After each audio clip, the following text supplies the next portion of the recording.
y'all, welcome back to the channel. As you can see by the title, today I'm going to be giving you my tips on how to stay sane with the kids during summer break. So I'm a mom of 5, yes, 5 beautiful blessings, and they're all home with me in the summer. And I work from home in the summer, and it's partially work from home. It's like a hybrid, right? So I work from home, all 5 of the kids are home, and I'm juggling mom life, me life, wife life, right? Work life. But I wanted to tell you how I kind of manage, right? Because that first week was rough, baby. I was through the ringer. Like, I was blended up, spit out, shoot out. But I got it together, right? With the help of my husband, I got it together. So I'm going to be giving you my tips. Number 1, prep at night. Prep at night. I can't stress how important this is because we all know like preparation is the key, right? So one of the main things that I make sure it happens is I clean the kitchen. When I start my day, when I clean the kitchen at night and start my day, like morning, getting up and cooking for the kids and doing things like that, it really helps my mind, y'all. I don't know how to put it, but it helps my mind starting the day with a clean kitchen. I can cook for them. I can prepare lunch, breakfast, lunch, dinner, whatever meals. Like, I could just navigate easier if I clean my kitchen at night. I also, if we're going somewhere, I make sure our clothes are out, right? Because as we know, like during the school year, we have to get up. It's a morning, boom, boom, boom, get out of the house and stuff like that. In the summer, it's way more lax, but it just helps me if we have to go somewhere where I'm not running around the house and searching through the kids' closet to try to find them something to wear and me something to wear. It just really, really helps. And I also try to have like whatever they're gonna eat for the next day, I try to already have breakfast and lunch figured out.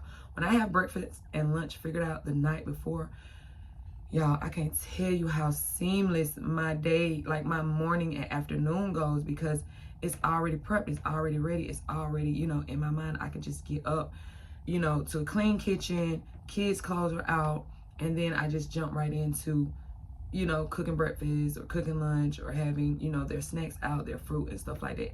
It really helps my morning and my afternoon go seamless.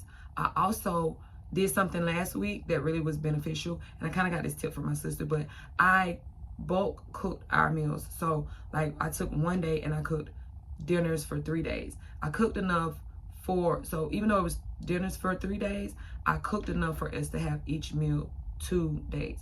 So I essentially cooked 2 for 6 nights worth of meals in one day.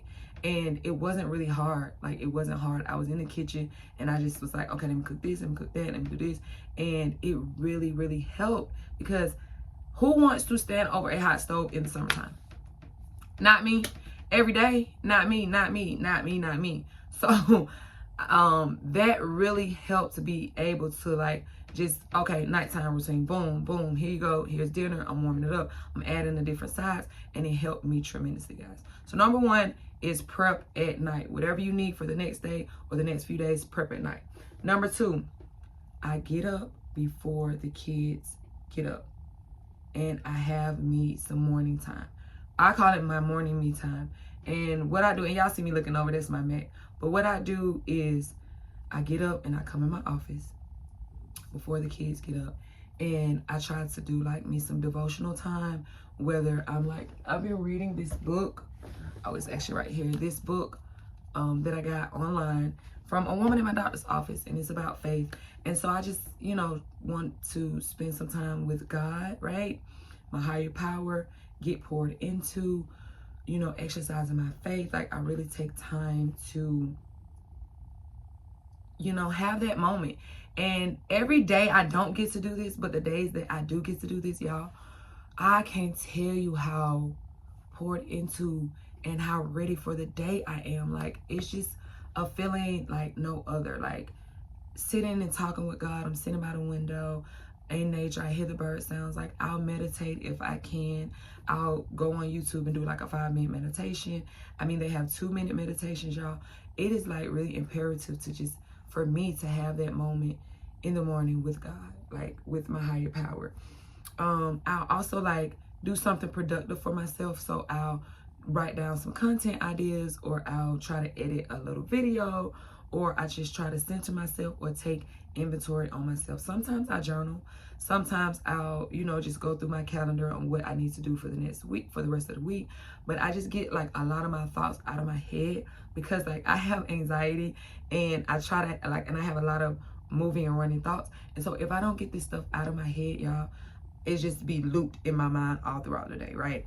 And so that morning me time has really like grounded me in the morning. It has really let me like take a breath, right?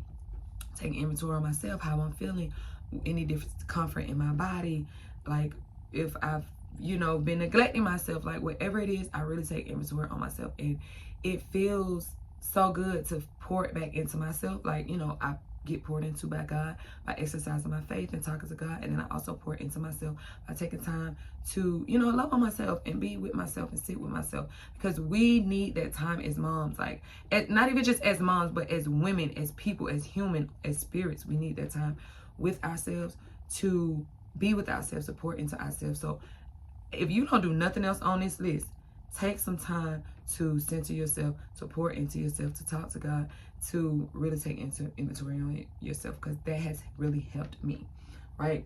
Number 3, I exercise. Now, this does not happen every day, but on the days that it does, y'all, it elevates my mood. And when I mean exercise, I don't mean, oh, let's do a high intensity 30-minute, hour workout. No, I mean simply like, I'll do a stretch routine. You know what I'm saying? I'll sit, and my husband is really good with this. Like, he'll get up, wake up in the morning, and he'll stretch. But I come in here, and after I do my morning with myself, I'll sit and stretch. Like, I'll sit and stretch. I'll do some breathing routines. I'll do some, like some kind of workout, something to get my body moving. Like, I'll do high knees. I'll sit in my chair and do high knees, or I'll stand and do high knees. Just get your body moving. Because when you get your body moving, like it just releases that tension. It releases good endorphins. It makes you feel good about yourself, and you're releasing sweat. You're releasing like toxins from your body. And I find like that I'm in a better mood like when I exercise. So even if it's just a walk, you know, a stretch, 10 minutes something, a 5 minute, 2 minute, it doesn't matter. Like, it does not have to be something long and drawn out. It's just something to get your body moving and get your blood flowing and get your oxygen to your brain and get you going and moving, right? And then number 5, number 4, get outside.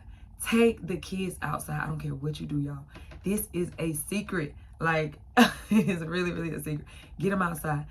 Take a walk around the block. Like, we're good at this. We really take walks as a family like several times a week. When I have the kids by myself, and I've done this like a couple of times, they love going to the gas station. Like, we usually drive, but I was like, let's walk to the gas station. It's exercise for them. We're getting family time. We talk, we play, we laugh. Like, we walked to the gas station, and then we walked to the park one day. And y'all, it was like a whole big thing. Or like, even if you don't want to walk anywhere, I get to go outside and I'll sit with my kids while they play outside. A lot of times, like, they'll go and play together, but when I'm out, just able to see them, mommy, look at this and what I'm doing, and laugh and joke and play with them and just be in their world. Like, I'll even go play basketball with the boys. Like, my husband is really good at this too. Like, we'll play basketball or just be active as a family together. And I find like when we do this, it helps, you know, strengthen our connection as a family, but it also tire them out. Like, going to the park, like, I'll go get them snacks and I'll just sit on the bench sometimes, or I'll play in the sand with them. But I want them to know how to play independently, right? Because I don't want them to always rely on me for playing their entertainment. So I get them outside, exercise, tire them out, it strengthens our bond as a family, and it takes up like a lot of time in the day, and we're still together, right? Number 5, keep the structure. I tell the kids all the time, we're on summer break from school, but we're not on a break from structure. So I still, yes, I let them stay up, you know, a little bit more, and yes, they get to sleep in, but I'm telling y'all, I still make them like go to bed at a decent time. They still have their nighttime routine. They still have to, you know, get up, get out the house, be active. They're not just laying around the house all day on computers, on the phone, on tablets, on this. Like, I still try to limit screen time, and I still try to get them something instructional to do. What I usually do is order books off Amazon, like it's summer bridge books. But this year I'm doing something different, because what I noticed with the summer bridge book, they're not the curriculum that my kids do in school. Yes, it's helped keeping their brain fresh, but I want them to have the curriculum that they do in school, right? So what I do Now I let them log into their school apps that they do in school. So like they do a mirror, there's a reading app where they actually read out loud and it records them reading so it can gauge their lexile level, what words they're stumbling over.